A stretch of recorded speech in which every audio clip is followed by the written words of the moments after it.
Hi friends, मैं प्रकाश। जैसे कि सबको पता है, इससे पिछले वाली वीडियोस में हमने लगभग बेसिकली जो भी नंबर सिस्टम हो गया, स्क्वायर रूट्स हो गया, एलसीएम एचसीएफ कैसे निकाला जाता है, वो चीजें हमने लगभग सारी चीजें क्लियर कर ली थी।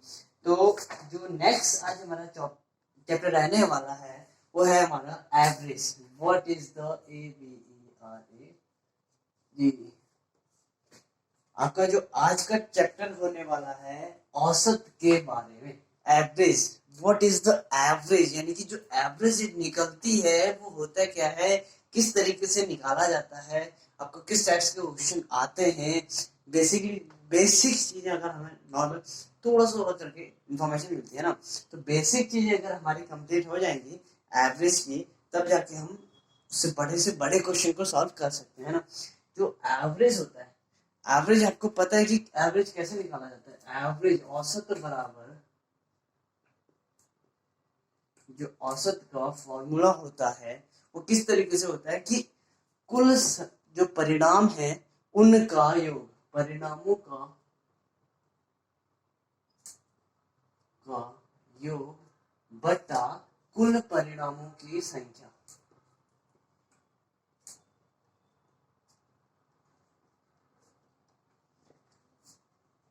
जो हमारा एवरेज का जो फॉर्मूला बनता है, एवरेज इज इक्वल टू जो परिणाम है, टोटल कितने भी हमें नंबर दे रखे हैं उन सबका योग बटा कुल परिणामों की संख्या, यानी कि कितनी परिणामों की संख्या है उस चीज के बारे में बताने के लिए बोलता है। ठीक है, तो जैसे कि मेरे को पूछा कि फर्स्ट क्वेश्चन मेरा आया कि पहली 10 अभाज्य संख्याओं का योग कितना होगा, एवरेज कितना होगा। क्या पूछा है कि पहली 10 अभाज्य संख्याओं का एवरेज कितना होगा। What is the average of first अभाज्य संख्याओं, जो जिसको बोलते हैं ना, उनका एवरेज, जो एवरेज निकलेगा ना वो कैसे निकाला जाएगा, वो क्या होगा, वो आपको कहेगा। ठीक है, तो आपको क्या करना है, 10 अभाज्य संख्या। पहली, आपको पता है अभाज्य संख्या कहाँ से शुरू होती है, 2 से। एक ना तो भाज्य है ना अभाज्य है। ठीक है, 2, 3, 5, 7, 11, 13, 17, 19, 21। उसने कुल कितनी पूछी है, पहली 10 अभाज्य संख्याओं का योग। 1, 2, 3, 4, 5, 6, 7, 8, 9 और 10। ठीक है, प्लस कर लिया सबको। हमने क्वेश्चन पे क्या पढ़ा था, जब इसका फॉर्मूला पढ़ा था कि परिणामों का योग, इनका जितना योग होगा उसके बट्टे में कुल परिणामों की संख्या। पहली 10 अभाज्य संख्याओं का जो आपका एवरेज निकलेगा वो इस कंडीशन में आपका निकलेगा। एवरेज को हमेशा ध्यान रखना, अगर आपको कभी भी 24, 26, 27 इस तरीके की संख्याएं देता है और आपको पूछता है कि माध्य क्या है, माध्य इसका क्या है, तो आपको निकालना क्या, एवरेज को ही माध्य बोला जाता है। इस चीज को आपको बेसिकली एक नॉलेज इसको रखना होगा। किसलिए कि कभी भी मैंने कंबाइंड डिफेंस सर्विसेज के में एक एग्जाम में एक क्वेश्चन आया था, क्वेश्चन दिए थे 24, 25, 26, 28 का माध्य कितना होगा। मैं कंफ्यूज कि माध्य पूछा है, मेरे को तो एवरेज आता है, मेरे को माध्य का आती है, बट मेरे को माध्य नहीं आता।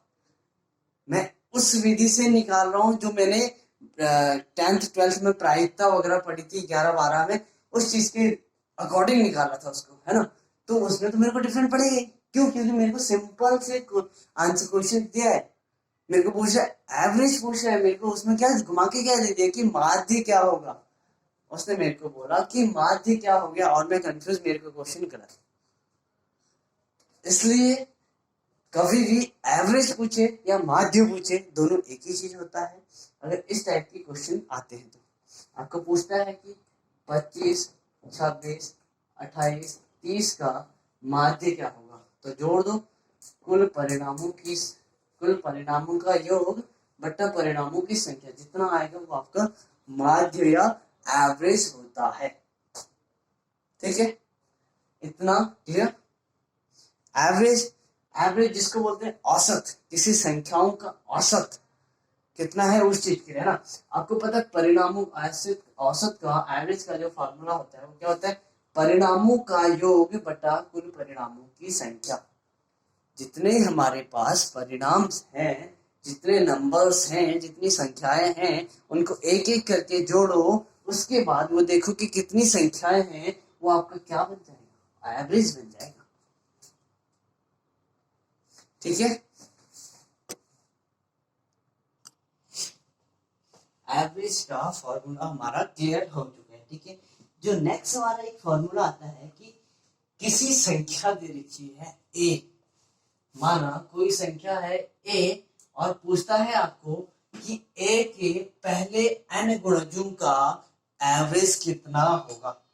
आपको क्या पूछ दिया कि एक संख्या दे रखी, मान लो 5, 5 के प्रथम, मैं क्या बोल रहा हूं, 5 के प्रथम, 5 के प्रथम, प्रथम मैं लिख लेता हूं 19 गुणजों का औसत क्या होगा। क्वेश्चन क्या बन गया कि 5 के प्रथम 19 गुणजों का औसत क्या होगा। अगर मैं उस फॉर्मूले से करूं कि 5 एकम 5, 5 दूनी 10, 5 से 15, मैं अगर ऐसे करूं 10 प्लस 15 प्लस 20 प्लस 25, मैं ऐसे 19 तक लिखते जाऊं तो मेरा आंसर बहुत लंबा पड़ जाएगा, जो कि मेरे को बहुत टाइम लग जाएगा करने में, है ना।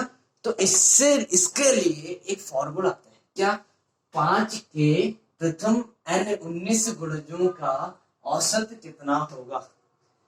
x के फर्स्ट 19 n गुणजों का एवरेज कितना होगा। क्या पूछ रहा है कि x के प्रथम 19 गुणजों का औसत क्या होगा। तो आपको क्या करना है, एक फॉर्मूला आता है, average is equal to x into n plus 1 upon 2। कोई डाउट्स, क्या पूछा, पूछता है कि पहले x के प्रथम n गुणजों का योग या एवरेज क्या होता है। तो उसके लिए जो आपका फॉर्मूला बन जाएगा, ये बन जाएगा कैसे, x into n plus 1 upon 2, यानी कि क्या दिया, x का मान है हमारा 15, सॉरी 5, x का मान है 5, n का मान कितना दिया है 19, प्लस के 1 वैसे ही रखा बटा 2, 19 1 20 25 100 बटा 2 बराबर 50। ये आपका आंसर आ जाएगा। आप वैसे करके देख लो, 5 10 15 20 25 30 19 तक करके देख लो, 19 गुणज बट्टा 19 करके देखना, आंसर आपका 50 ही आएगा। बट उसमें मैं इतना लॉन्ग चलूं, इतना क्यों, मेरा टाइम वेस्ट है ना। क्वेश्चन का मेरे को पता है कि एसएससी जीडी बड़े बड़े एग्जाम जब भी होते थे ना, हर एक में केवल 1 मिनट मिलता है, 1 मिनट। उससे बड़े एग्जाम दोगे तो केवल 50 सेकेंड्स एक क्वेश्चन को करने के लिए, सॉरी 30 सेकेंड्स या 50 सेकेंड इस तरीके से देता है। तो इसमें मैं इतना लंबा टाइम क्यों लूं, है ना। तो इसके लिए मेरा फॉर्मूला क्या है कि x के प्रथम n गुणजों का औसत क्या होगा, तो x into n plus 1 upon 2। ठीक है, अगर इस टाइप के क्वेश्चन आता है, ठीक है, तो इस टाइप के क्वेश्चन में भी कोई डाउट्स नहीं होना चाहिए। अब आपको पूछता है कि पहली n तक की, सभी n तक की प्राकृतिक संख्याओं का एवरेज क्या होता है। अभी तो आपको क्या लिखा, x के n गुणजों का। अब क्या पूछ रहा है कि पहली n तक की, प्रथम n तक की जो प्राकृतिक संख्या है, आपको पता है प्राकृतिक संख्याएं कहां से शुरू होती है, 1 2 3 4, है ना। नेचुरल नंबर आपको पता है, जो पूछता है कि पहली n तक की प्राकृतिक संख्याओं का एवरेज क्या होगा। मेरे को पूछता है कि पहले 1 से लेकर n तक की, 100 तक की प्राकृतिक संख्याएं हैं, उनका एवरेज कितना होगा। n का मान कितना, 100 प्लस 1 अपॉन 2, जो अपना फॉर्मूला बनेगा n प्लस 1 अपॉन 2। ठीक है, दो हमारे टॉपिक्स, मेन जो होते हैं, बेसिकली जो चीज हमें सीखना चाहिए वही चीज हमारी कॉपी हो रही है ना। पहला हमने वो पढ़ा था कि एवरेज का फॉर्मूला क्या होता है। सेकंड फॉर्मूला की x से n तक के प्रथम n गुणजों का योगफल या एवरेज जिसको बोलते हैं, एवरेज कितना होगा वो चीज पढ़ा था, है ना। तो दूसरा हमने पढ़ा है कि पहली n तक की प्राकृतिक संख्याओं का एवरेज कितना होगा, उसके लिए फॉर्मूला n+1/2। ठीक है, नेक्स्ट कमिंग वीडियो में एवरेज से रिलेटेड हम लोग क्वेश्चंस एंड आंसर्स बनाएंगे, उसमें कोई डाउट्स होगा तो देखते हैं। ठीक है, अभी के लिए थैंक यू।